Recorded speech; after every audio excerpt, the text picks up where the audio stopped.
Okay, can I have your attention?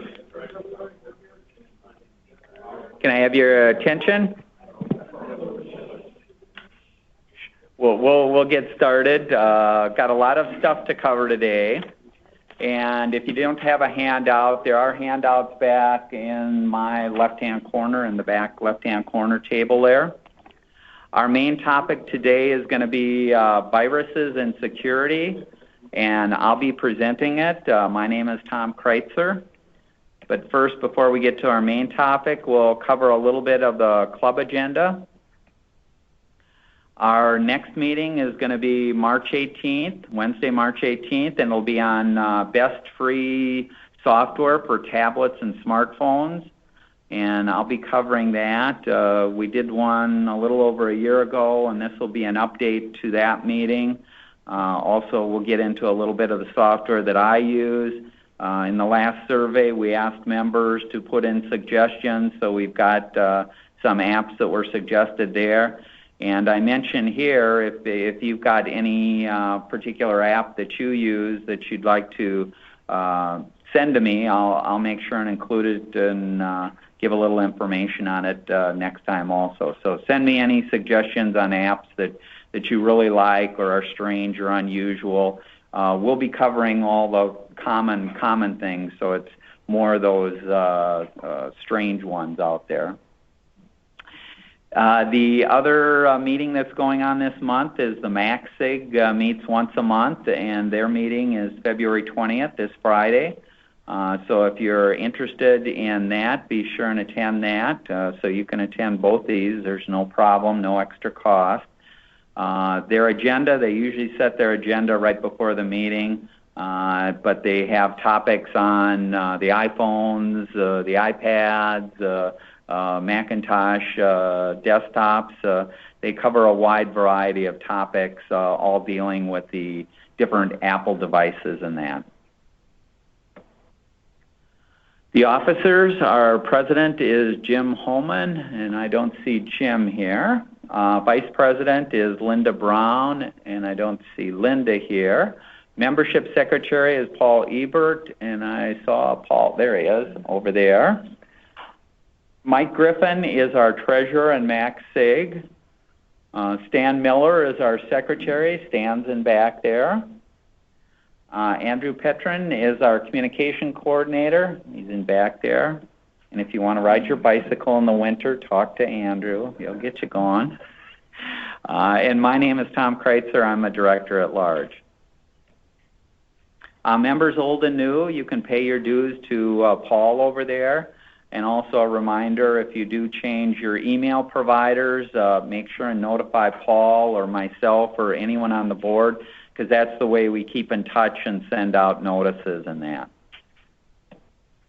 If you do have suggestions for topics, you can email them to myself or talk to me or any of the board members. And if you want to volunteer to present on any hardware or software that you're using, could be something that you're using at home or at work. We're always looking for new presentations there. And if you don't want to present, that's fine.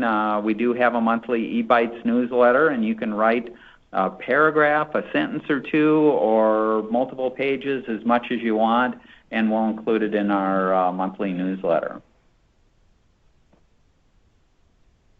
Our website, which is listed on the back of the handout there and is included in all the emails there. There you can get access to our past meetings and meetings with the slides and handouts. And if we recorded the meeting, that's available out there also. This month we're using a different system to record the meeting, so it's not recording video in here, it's recording the screen and the audio. And that recording, we're going to be trying to put it out on YouTube, so that'll probably be on YouTube. So we'll send you information, and there'll be links out on the website to access that if you miss one of the meetings and want to take a look at it. We also have a deal section out there, and I mentioned our eBytes newsletter. If you do have anything for tips or hints or favorite links, you can send them to me, and I'll include them in the monthly newsletter there. Any club questions before we get to the main topic? Okay. Our main topic today is viruses and security, and certainly it's been in the news the last few months with all kinds of hacking taking place, or personal information has been stolen, credit cards, Social Security, viruses, holding machines hostage till you pay. There's just a ton of stuff going on, and hopefully we'll clear some of this up for if you aren't familiar with it, and give you some ways to protect yourself. And this is, I should mention, we typically give this about every 2 years or so I'm going to go pretty fast through some of this, but feel free to ask a question and I'll try and answer it. But a lot of this stuff is similar to what we covered before. It's just that I've updated it with a few different things there. Security is a combination of safe computing practices and security products. So just because you bought a security product or installed a security product does not ensure that your machine will not have problems. It has to be that combination of safe computing practices along with security products.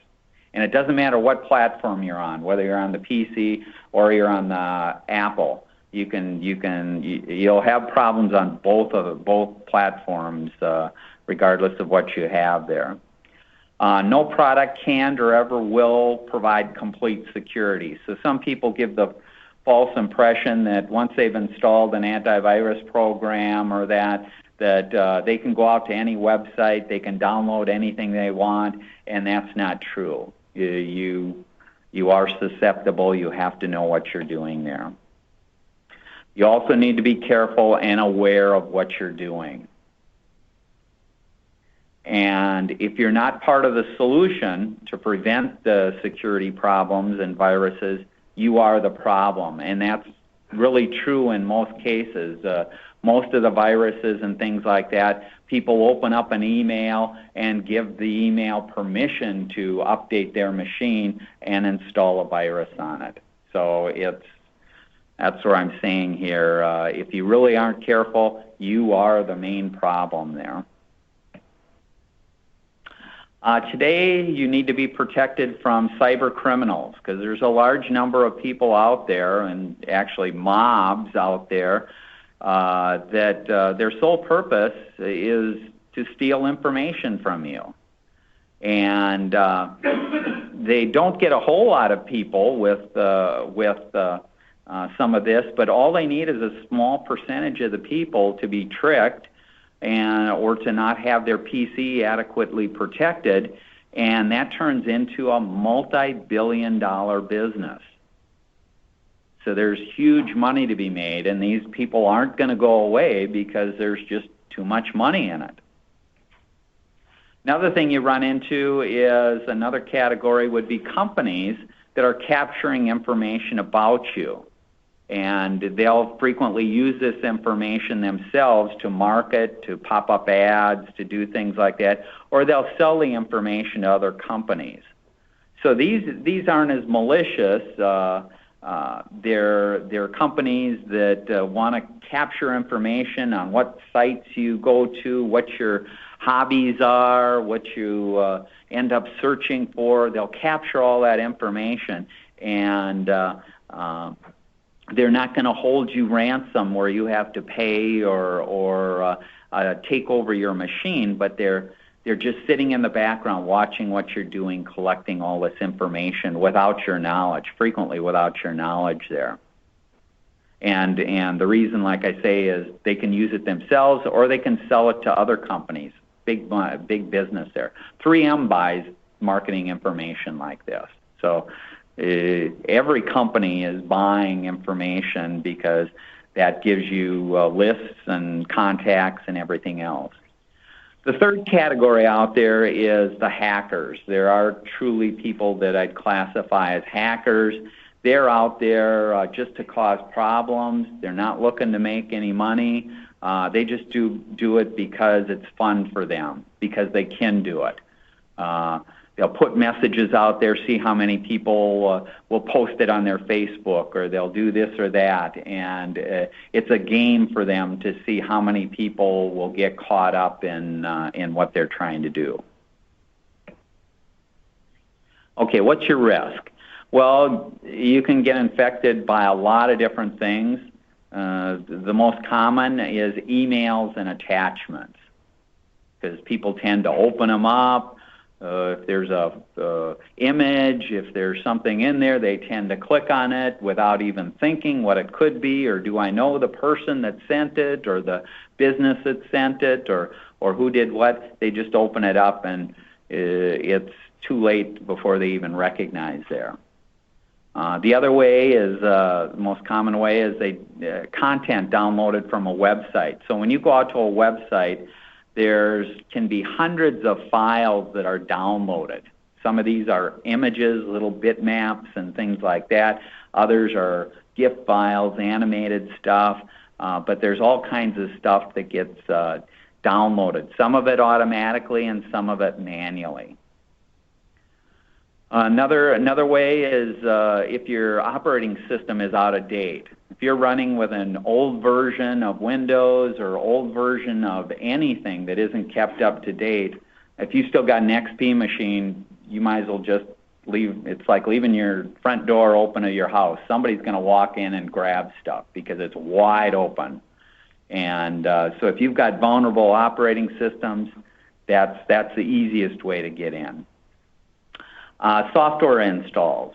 There is new software is downloaded and installed. In some cases, they attach themselves to the installs.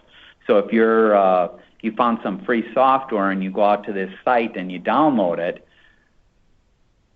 somebody may have put a virus in there. So you only want to trust trusted sites to download and to install. Yes, Dan?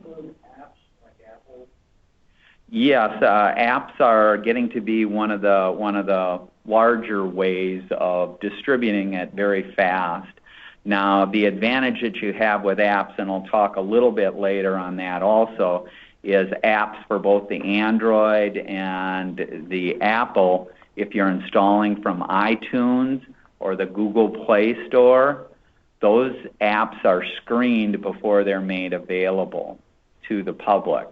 But if you go out to other sites, I go out to Lens and download their app that they've got, you have no guarantee that's been screened or anything there.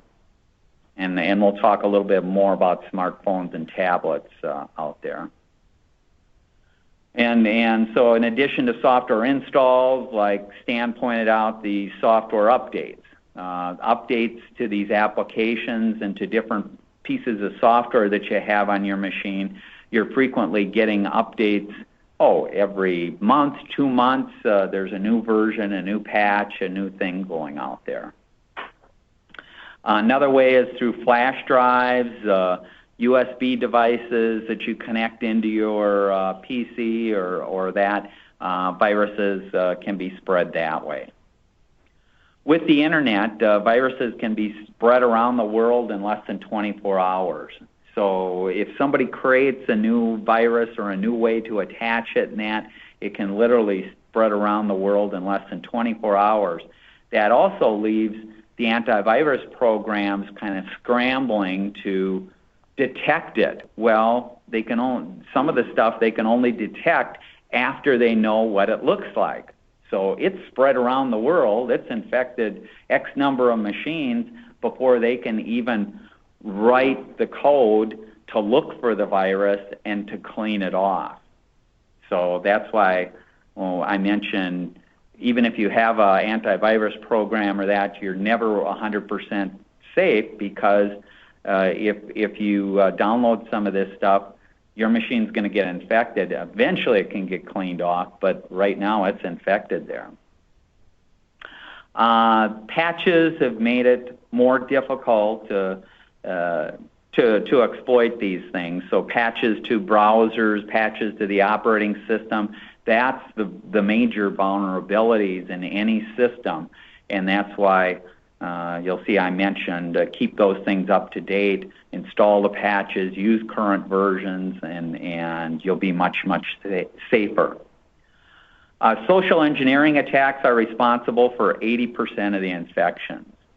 And what those look like, I think I've got some samples. Let's see. We'll get to that, and I'll talk a little bit more about what we mean by social engineering attacks there. Drive-by downloads. This is where attackers crack fictitious celebrity or current event pages on social media sites like Facebook, Twitter, and put a link out there, or even have news sites, and they're trying to get you, if you want to see the latest pictures, click here. Or when you had, when iTunes was hacked and they stole the celebrity photos and you saw those posted out there. Well, those were most of the links out there were put out there by these people trying to install viruses. So you click on those, you were setting yourself up for trouble there. Okay. They may contain a link to access to additional information, or they may have a video or something in there that is the way that they deliver the virus or the software changes to your machine. Once clicked, the link will exploit the software that you have and infect your machine. They target applications like Internet Explorer, Firefox, so Firefox gets broken, Chrome gets broken, Adobe Flash, Adobe Reader, Windows Media Player, list goes on and on there. If successful, usually a small program will be executed on the victim's machine, and it reaches out to other web servers to download and install other malware. And that's typically a Trojan. And by Trojan, what we mean is, I guess I don't go into here. Trojans are, this software that you downloaded will sit in your machine. It won't immediately cause problems, because if it caused problems right away, you're going to put two and two together. Oh, I got infected. Oh, I got this. Oh, my machine has a restore. I'll just restore it to yesterday and I'll be okay. No, they're smart enough to know what people do. So they may sit there on your machine, not do anything for 30 days, 90 days, and then they'll pop up and then they'll start doing what they want to do. And so you never put together, oh, I went out to this website or I did this and this caused this. By that time you've forgotten everything that you've done and no way to trace it back to know what happened there. So that's what a Trojan will do, and most of the attacks are that way. It isn't this attack of, oh, I clicked on this website and immediately my machine was infected with pop-up ads and things like that. No, it usually sits there.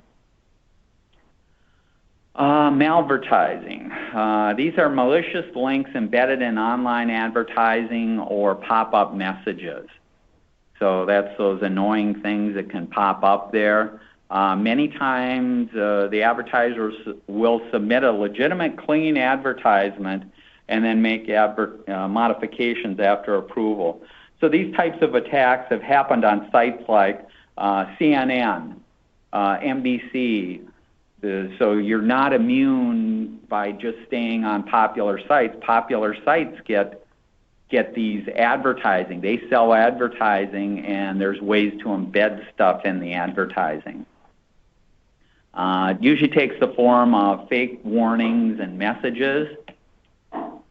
Some of the examples are your computer has been infected, click here to verify your account, or to clean your machine is running slow, we can speed it up.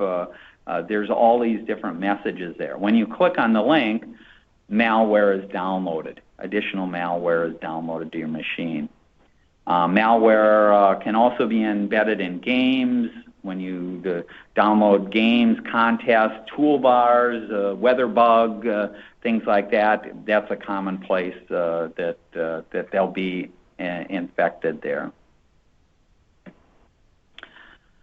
Okay, another one is password theft. Attackers will scour social media, Facebook, and just do general searches of pages and stuff like that to obtain personal information about people, such as pet names, birthdays, hometowns, street addresses, spouses, kids, phones, and you can collect a lot of information that way. Because many people use the same account and password on multiple sites, some people may use the same one for this bank as they use for their Twitter or their Facebook, and they use the same one for this and that because they didn't want to go through the trouble of having different accounts with different passwords. You're just setting yourself up for this kind of theft here because eventually they'll get some of this information. They'll be able to hack in. And an example there is one of the hacks of one of the banks. What they had done is they knew the accounts that were out there. They tried the accounts. I believe it was, I forgot exactly what site it was, but they tried using these accounts to log into. It could have been like let's just for the sake of it say the Cub website. They tried the accounts on the Cub website, and the computer would try all these different variations of kids' names, the addresses, things like that. Because the Cub website didn't have a limit after 3 tries that shut down the account, you could try thousands of combinations. It just lets you keep trying. Well, they run through that, they find one that works. Now they go over to a bank and try using that account and that password in the bank. And that's the way they can get into some of these. If you have the same account name and password on multiple sites there. Information collected can be used for answers and challenge questions to a password reset. So if they know some of this stuff, hometown, birthdays, street address, where you were born, things like that, you can actually go out to sites like eBay or that and reset the password. Because what do they have? They have challenge questions. Well, if the challenge questions are easy or the information is out on your Facebook page, hey, they've got it, yes. Right, so sometimes what I do is I'll give the wrong answers. What was your best friend or when were you they have to give a completely wrong answer. So somebody can't. Yes, using a wrong answer for a challenge is a very good way because obviously some of the easy ones, a birthday or a hometown or. What was your high school? Yes, yeah, because high school and things like that. Well, again, if you have a profile out on some of these sites, you put that information out there, and it's out there.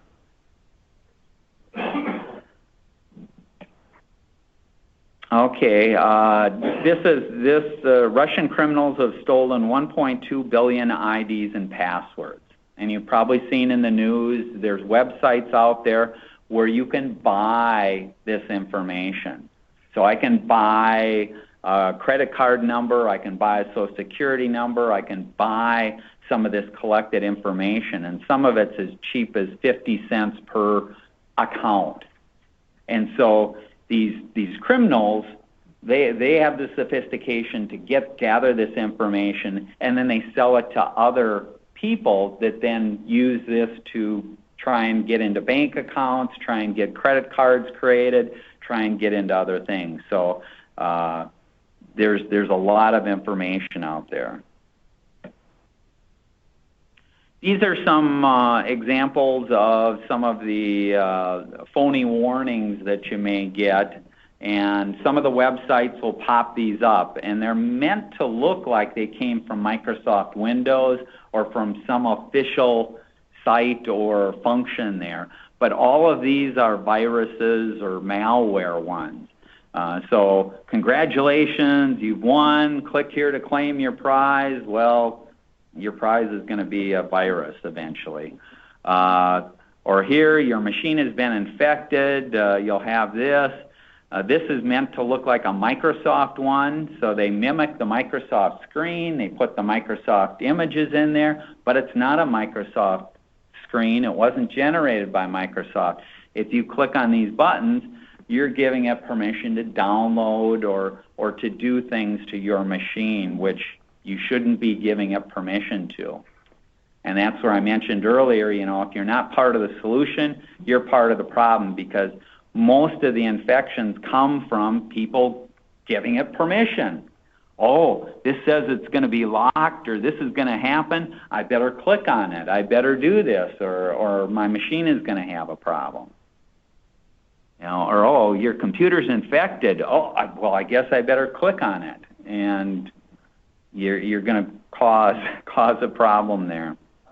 Yes? So in your previous example, that you're presented with yes, no, or more info, how do you suggest you do it in the process? Never click any of the buttons in here. Where there is an X, a window X, you can usually close it there. The ones that don't have an X, and I have seen some without that, like this is an example here. Basically, the only way to get rid of that is to turn the power off on your PC. Don't click anywhere. Don't do anything. Turn the power off on your PC, reboot the machine there, and cross your fingers that it comes up clean there. Might be able to find it. You can, but usually Task Manager, what it'll try and do is it'll first send a message to close itself. And if I used to do a little hacking, so I know how to write these things. What you can do is on this window, let's say it's this window here, I can set up an event for whenever you try and close me that I execute this. So when you go into Task Manager and try and shut it down, it sends an event to it. That's as if you're clicking a button, and then that can do it. So there's sneaky ways to infect people. Yes? Not that I want to give an exacter idea. What's to say that the red access? Yes, it could be, and that's the thing. You're never totally 100% safe. It's just that the majority of the things out there don't have that built in and aren't all that sophisticated, because they don't have to be that sophisticated. You can create a dumb screen like this, and you can put it, 1 million people a day will go out to the site and it'll pop up this message, and you get 1% of the people that click on it. That's probably $100,000 or more a day that you can make. Yeah. And sometimes those, especially when it pops up in the browser, the entire screen. So I think you mentioned that you think you're clicking on the X, but you're clicking on a link. Right. Yeah, you can make this get rid of it, but usually if you've got the title up above and the icon and that, you're dealing with a legitimate window there and that. But there are certainly ways around some of it.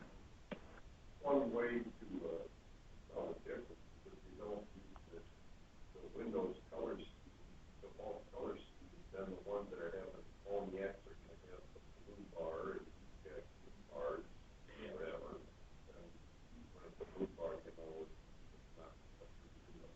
Yeah, I'll mention that for the recording there. What Jim mentioned is if you aren't using the standard window default for your colors, your active and inactive and stuff like that, these will come up in a different color than what your what you set it to, because they created it as a graphic, and it doesn't change from machine to machine. Yes. Yeah, disconnecting the computer from the internet certainly can be done. In most of these cases, if you can close it, close it. If you can't close it, if there is no button, turn it off. Disconnecting from the internet doesn't necessarily protect you, because let's say it already installed itself on your machine. It has sat inactive for 30 days or 90 days on your machine without you knowing. So it isn't like it just happened. It's installed itself on your machine. And so disconnecting from the internet doesn't always solve the problem there, or in most cases won't solve the problem there. Yeah. Well, you're not interacting with it because in some cases the reason that they'll pop up a box is they'll pop up a box to try and bypass security. So the bypassing security lets it do additional things. Maybe it's accessing your registry, maybe it's accessing internet site to pass some information up, to pass some information down. So that's kind of what's going on in the background for some of it. Okay, we're going to have to move on, a lot to cover here. Viruses can sit idle for weeks or months and then strike. So it isn't just this cause and effect. They can send personal information about you because they may have been logging your keystrokes, the websites that you go out to for accounts and passwords there. Worst case scenario, and this is a very, very rare, they can reformat your disk drive and delete the files, and this is a well-known virus that will hold your PC hostage for a ransom. If you don't pay $100, your machine will be unusable, and most people, or a lot of people, end up paying $100 just to get their machine back. So you don't want to be in that situation. Another category is hijackers. Sometimes they're called bot herders. They can turn your machine into zombie computers, and these zombie computers are then used to do attacks on other sites. So like, let's say somebody doesn't like the oil company, BP, and they want to do a denial of service attack on BP. Well, the way they do that is they send all these messages to the BP web server. The easiest way to do that is I'm going to get 1,000 PCs and I'm going to have them all try and contact BP and do this thing at the same time. And they can crash a BP server there by sending thousands of messages and things like that. That's what's called the denial of service, because there's so much volume trying to get to a particular site that you can shut down the site and cause problems. Well, they don't want to trace back to them, so if anyone does any tracing, they trace it back to your machine and your machine and your machine, because it was your machine sending the message to these servers trying to crash them there. So they take over your machine, and that's a really easy thing to do. They scan your PC. These hijackers, when they take over, they'll scan your PC, propagate themselves to others. They'll serve up adware, spyware. They may deliver spam messages to others. So they can, in some cases, get into your email, get into all your accounts, and send messages to all the people in your contacts list, and they'll do the denial of service. It's been estimated that 1/4 of all personal computers connected to the internet are part of a botnet. That's a large percentage there, because they're so easy to do, and they'll just sit there and nobody knows they're there. Okay, what can you do to protect yourself? First thing I mentioned earlier, install the latest patches for your operating system, for your browser, your email package. Make sure you have everything up to date, because a lot of the patches that are done are to protect against viruses and malware and these other packages. So if you don't install them, you're just leaving yourself vulnerable to that. And this is an example of the Windows update, the Windows control panel, where you can set it to automatically update. You can install them every day. I recommend every day. Some people just do it once a week, but you can set and you can control that. I leave my PC on all the time, so these are being installed, in my case, every day at 3 in the morning. If you do it every day and you turn your PC off, that means next time you turn your PC on, your machine's going to appear to be slow because it's going out to the internet, it's potentially downloading all these packages, and it's doing installations while you're trying to use it. So that's a reason to leave it on and to leave it update itself at night there. Now, I need to ask me first.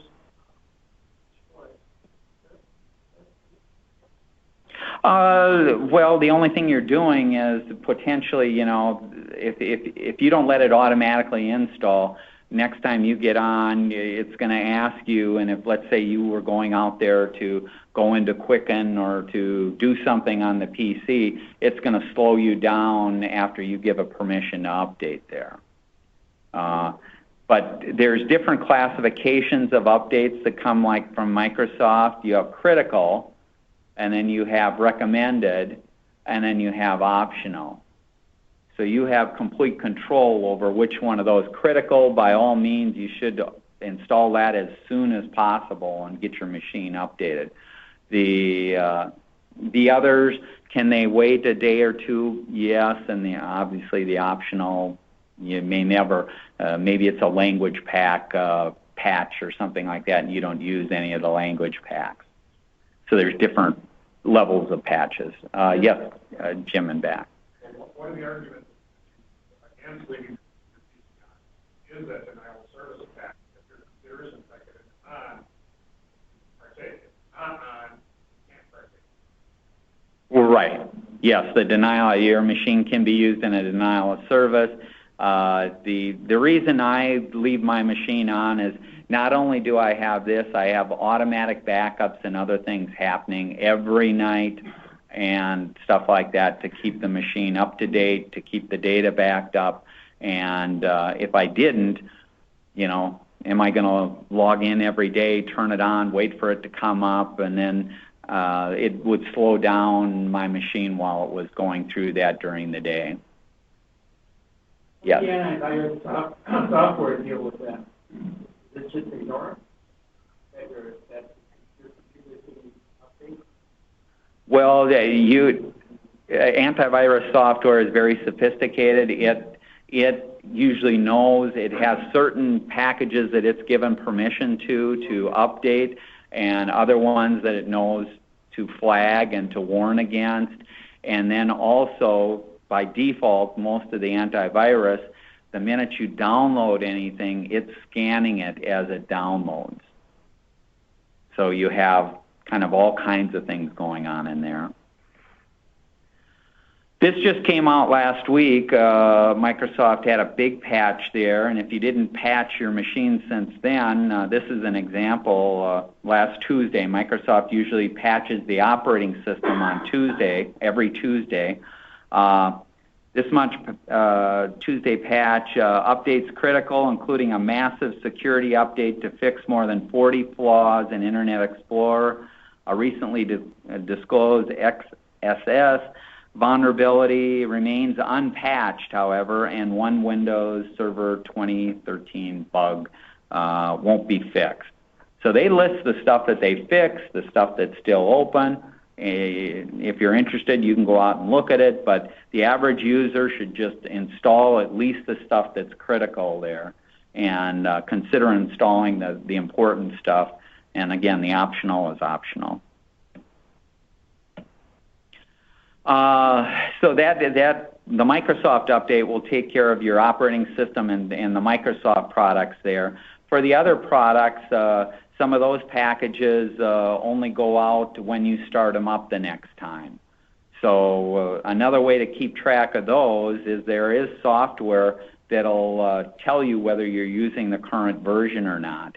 And these are a couple of examples here. The Sakuna Personal Software Inspector, it's a free package.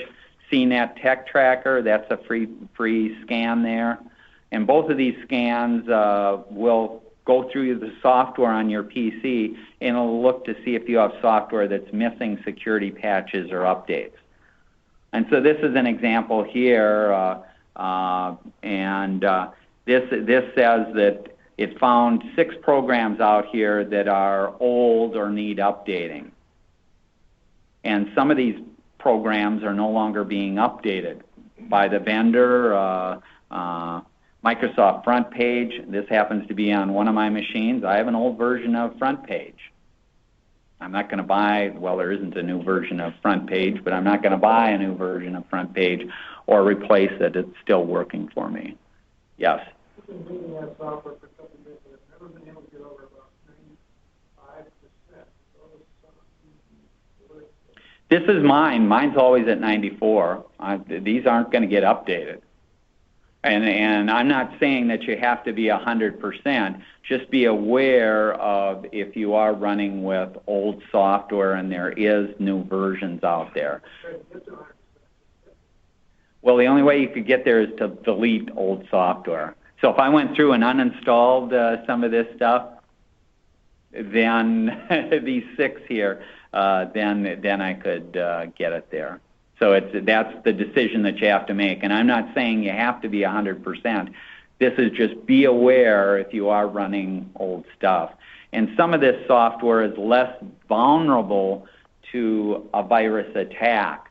Obviously, the things that are vulnerable to a virus attack are packages that connect to the internet, do uploads and downloads, do file sharing, do things like that. Those types of packages already have connections to other servers and things like that built in. Some of these are dumb programs that really don't do anything. Some of those updates are intended to change the features. Right. Yes. Yeah, some of them are more than just patches. The new version of Quicken, well, Quicken will force you to update every 2 years or 3 years, or you won't be able to electronically connect to your financial institutions. Now, is that a bad thing? No, it's actually a good thing because, again, they're enhancing their system, they're building stuff in there, and if you do use the package, you're just going to have to accept that you're going to have to buy new versions, you're going to have to update there. Now, Yep. just as an example, if you have an old on a flash player like you have up there, and you don't update it, but you don't use it, are you still vulnerable? Yeah, if it's not being used there, I forgot when this was done, but yeah, I have a different version of a flash player out there, so sometimes Flash does not uninstall the old versions. You may see old Java versions out there, things like that. If you want to clean it up, you usually can go into the control panel and uninstall software there. Okay, I'm going to continue on. Do you already have virus software? So you do need virus software. If you're an Xfinity Comcast customer, you can get for free the Norton Security Suite, so that's what I recommend that you use. So that's a no-brainer there. Everybody else, I recommend AVG Antivirus, free 2015 edition, so you want to be at the most current version of that. If you're at an old version of the virus scanner with old definitions, you're not as safe as what you could be either. Yes? If you buy a new machine with Windows 8 on it, some of those companies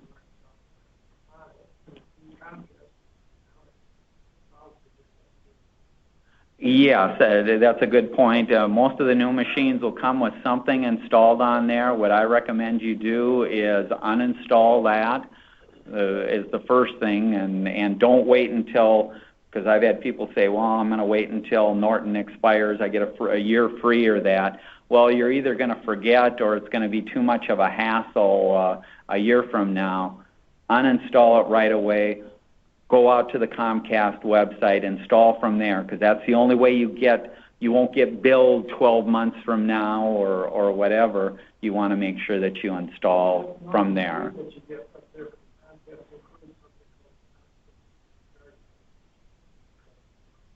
Constant Guard was recently removed from Xfinity Comcast. They no longer offer that in there. They have similar software, but yeah, there is other stuff. Yeah.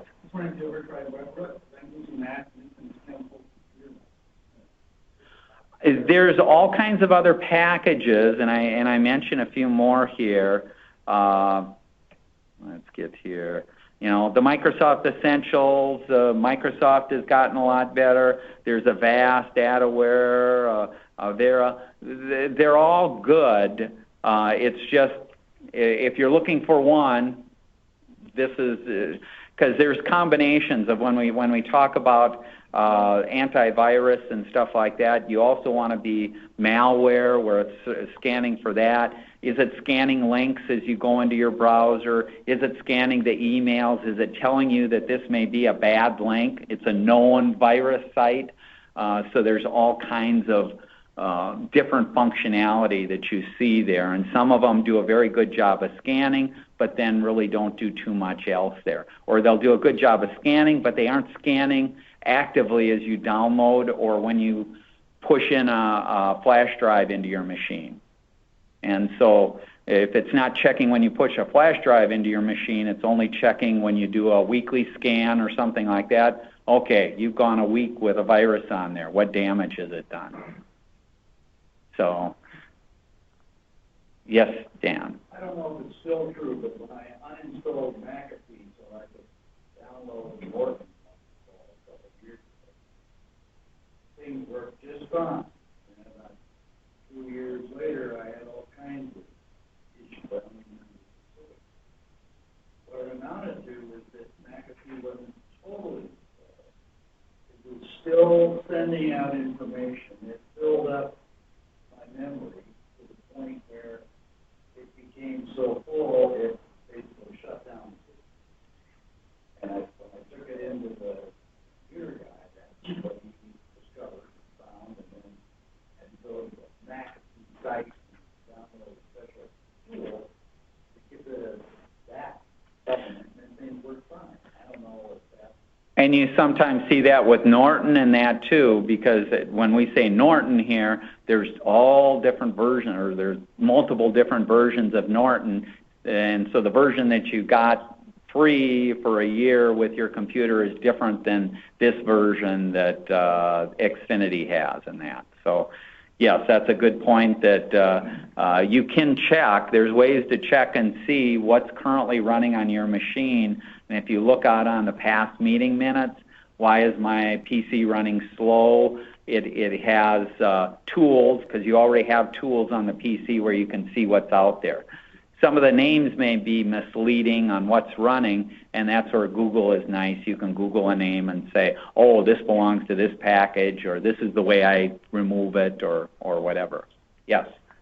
So you feel that there's really no just jump and for the antivirus software? The paid versions of the antivirus can make it a little bit easier or more automatic, but the free versions will give you just as much protection there. You may have to become a little more aware or do some of the settings yourself, but they will provide adequate protection there. And again, like I mentioned before, you want some protection, but no matter what protection you have, the biggest problem is you. You know, when you click on an email, when you go to a website, when you do stuff, it's kind of that. It's keeping your OS up to date. It's you know, all of these things combined give you that much more protection, and so you want to use as good as you can there. Yeah. When they put a new edition out, and you have an old edition, it's still doing the updates, it's still putting the definitions of it on. Is the new one just changing the features? Usually the new one will be adding features. So let's say the old one didn't have link scanning. And link scanning is a feature when you type in a URL into a browser, it checks this against known sites that are bad. Well, that may be in the new version. The old version never had that. So if you're still running the old version, it's not going to do that. So there's features, functions as Adobe changes, as some of these browsers change. Each of the systems kind of adapt to fit in there. Okay, we have to move along here. For the Macintosh, use Sophius there, and you can contact the MacSig for more information on that, but don't go without protection if you have a Mac there. And this, we talked a little bit about uninstall other security software before you install the new one. Otherwise, you're guaranteed to have problems because you have two packages trying to really control the PC, and you're going to have a problem. You want to make sure that it is scanning incoming emails, attachments, things that you download, the sites that you go to, other files in real time, and that's that business there. This option will slow down your PC due to the extra work. I mean, you don't get something for nothing there. It's having to read the files, it's having to compare it to known viruses and things like that. It'll slow down your machine. And if your machine does get slow, either buy some more memory or buy a new PC. PCs continue to get cheaper and cheaper, so if you've got a machine that's 5 years old and running slow and doesn't have much memory, consider buying a new machine, because I'd rather be safe with a new machine than sorry with an old machine. Schedule at least a weekly disk drive scan, and that scan is where it will go completely through the hard drive and check everything out. If you leave your PC on at night and that, you can scan it at night. If you don't, that's where it slows down during the day or the next time you turn it on and it's due for a scan. You'll be cursing at your PC saying, why is it so slow? I click and it barely responds. Well, it's scanning. Scanning is one of the most intensive things that your PC is going to do. Yes? Can you disconnect it from the internet when you do that standard definition? Yes, what you can do is, somebody mentioned turning it off at night so it didn't do a denial of service attack. On all modems, there's usually a button where you can just press that button, and that will disconnect you from that point to the internet. So if you wanted to be disconnected, you could do that. Now recognize that if I disconnect, my Windows update isn't going to work because it can't get to the Windows website. But if it's just purely a scan of the hard drive, yes, you could have it disconnected. I don't do that, and I have never in my life, knock on wood, had a virus.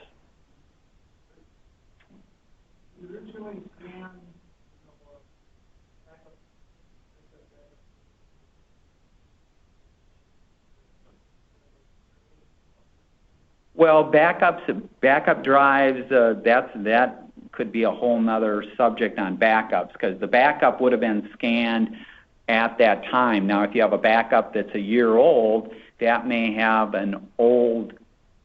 it may have a definition, been scanned with not testing for a current virus that's out there. So you do have some deals there. We don't have time to go into there, but you do want to scan there. How do you know if your PC has a virus? Stay alert.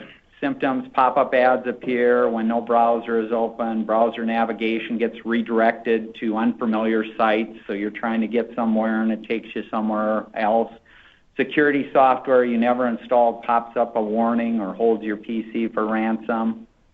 Posts or likes that you didn't write appear on social media pages. PC slows down. Again, this could indicate unauthorized activity going on in the background there.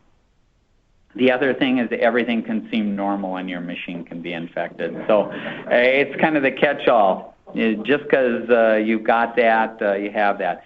Some of the systems of the PC being slow can be caused by a number of other problems other than a virus. If you've loaded lots of software, your machine, and you've got limited memory, your machine is going to be slow with or without a virus.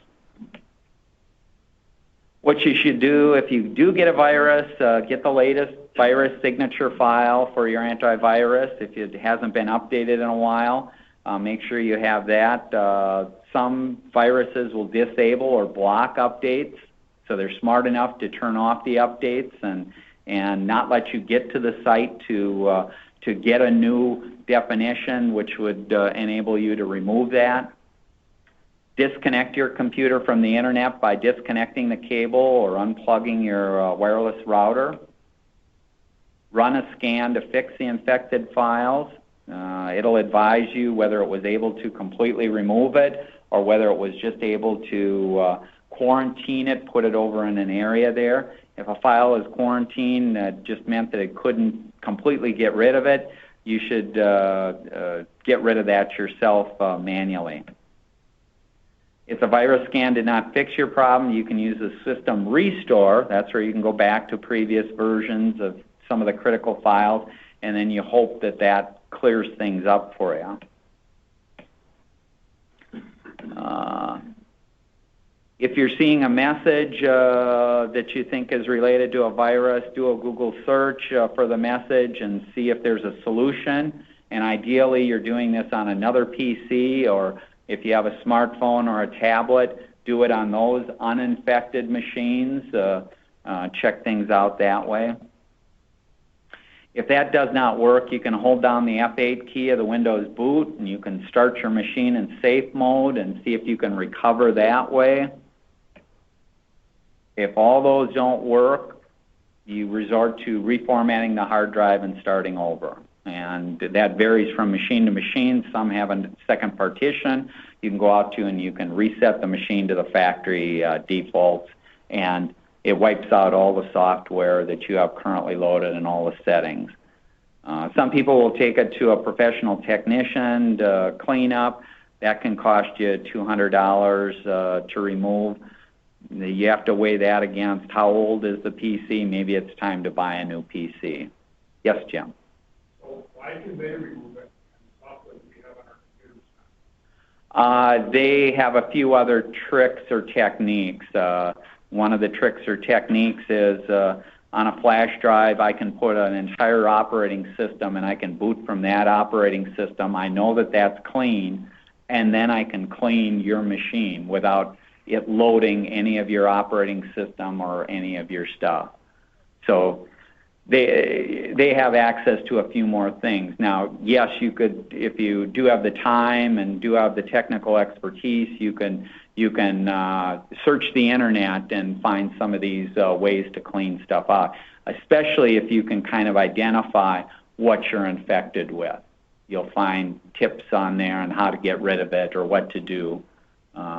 And that's the worst case example.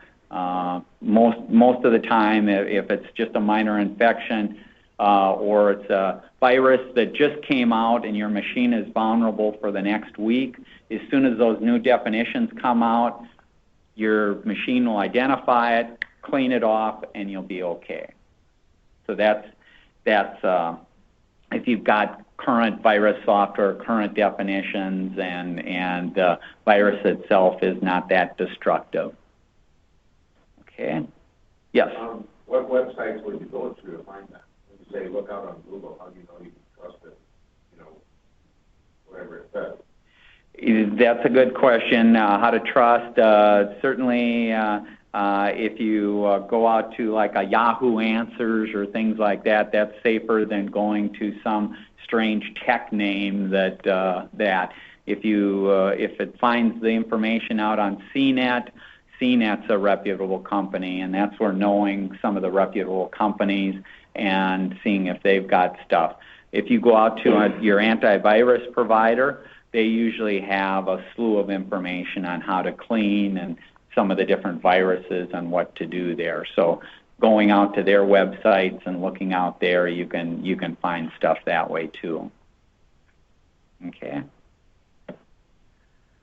And if you do get infected, make sure you tell other people that you may have infected them, whether you sent them emails or on your flash drive or whatever you did there. Some other tips: backup. Make sure you've got your data backed up, because ultimately at the end of the day, the most important thing on your PC is your data. Programs can be reloaded, operating systems can be reloaded, hard disks can be reformatted. You can do that as long as you've got your data. Pictures, Word documents, spreadsheets, Quicken files, things like that. That's what you want to make sure that you've got. Yes? Standalone hard drive or on the web? We don't have time to go into backup. Whatever works for you. I do both. You do standalone hard drive, and I knew a person that did standalone hard drive, lived in an apartment building. Somebody broke into his apartment building, took the hard drive and the PC. They had the whole thing.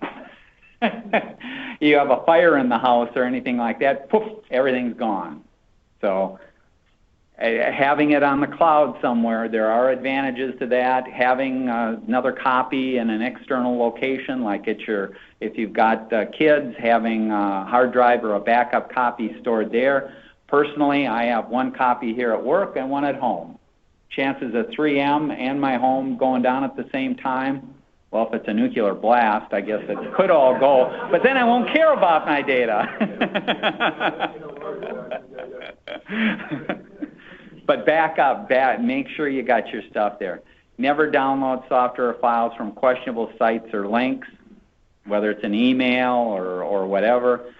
Be wary of free screensavers, toolbars, games, peer-to-peer. Any download claiming to be a free version of an expensive package, like Adobe Photoshop or Microsoft Office. People go, oh, I did this search on the internet and I can download Office for free out here. Well, that's a virus. You're getting a virus because that's how they package it. That's how they get it in there. Never open unexpected emails, links. Watch what you click on. Protect your passwords. Create strong passwords. And I mentioned LastPass here to keep track of them, because I've got hundreds of passwords on all these different sites, and I'm not going to have a Post-it note. I'm not going to use the same account name and the same password on all these sites. So the only way you can really keep track of stuff is to use some of these packages there. Browser. We've come to the end of our time, so I mean, if you have to go, fine. Otherwise, I'll quickly kind of highlight a few things here. Let's see. Limit your public Wi-Fi. That's a whole other topic that could be talked about. Alter your personal information on Facebook. Don't put your real birthdays. We mentioned earlier, don't put your hometown. Put a different hometown. Pick your parents' hometown or something else.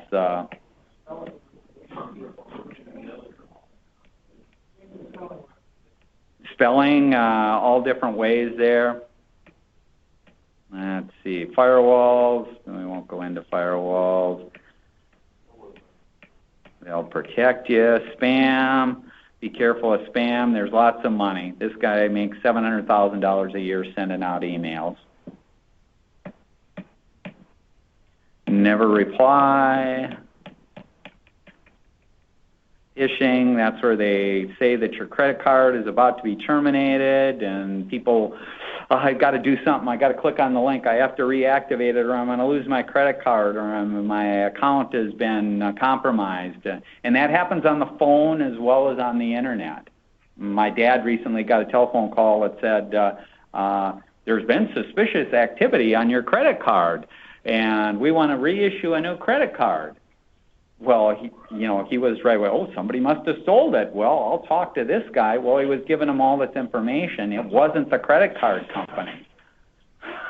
Just because you get a call does not mean it's somebody wanting to help you out. It just as well could be somebody trying to steal your information. Sites, encryption. Encryption is good, especially if you have a laptop. Wi-Fi, stay away from public Wi-Fi. You might as well be, yelling out, this is my account, this is my password. So don't log into any bank accounts or anything like that. Even if it's HTTPS on it, you still can, I still can unencrypt it because there's packages out there. I can sit in a coffee shop and I can see everything that you're doing there. Encryption when you're on your PC at home, not over Wi-Fi, then you want to make sure that you have HTTPS and that out there. I mentioned earlier, if you're going to download apps for your phones and your tablets, only download from like Google Play if you have an Android device, or from iTunes if you have an Apple device there, because they've already gone through there. But even there, stuff has gotten out. Apps like this Durac card game, it's been installed 15 million times, and it has a virus in it. Wireless security, there's things that you can turn on to make sure that your wireless network is secure. Take a look at the handout, and if you do have any questions, you can send me an email or come up after and we can talk there. But thanks. Well, did you have a final? Thanks.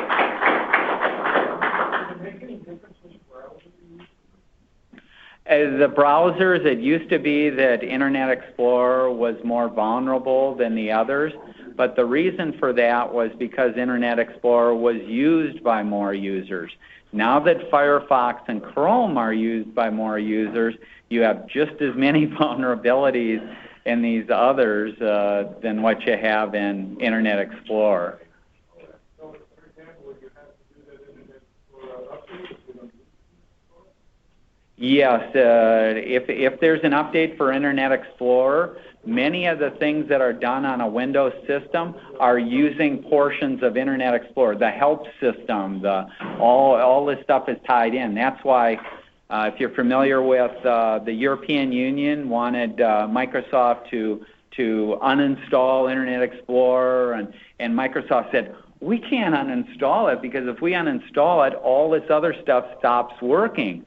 And the European Union was going, well, you have to uninstall it because you have to give the users an option of which browser to put in. And that just shows you their ignorance of how some of the stuff is tied together. And even though you're not formally bringing up a browser session, it's using portions of the code to provide all these other functions, and you disable it. Okay? Sort of JR. You have a check? What's that? Yeah, Paul? Yeah, last time. We got a check here. Two quick questions. Yep. If you back up your data on a hard drive, Yep. and the hard drive is connected to your PC transfer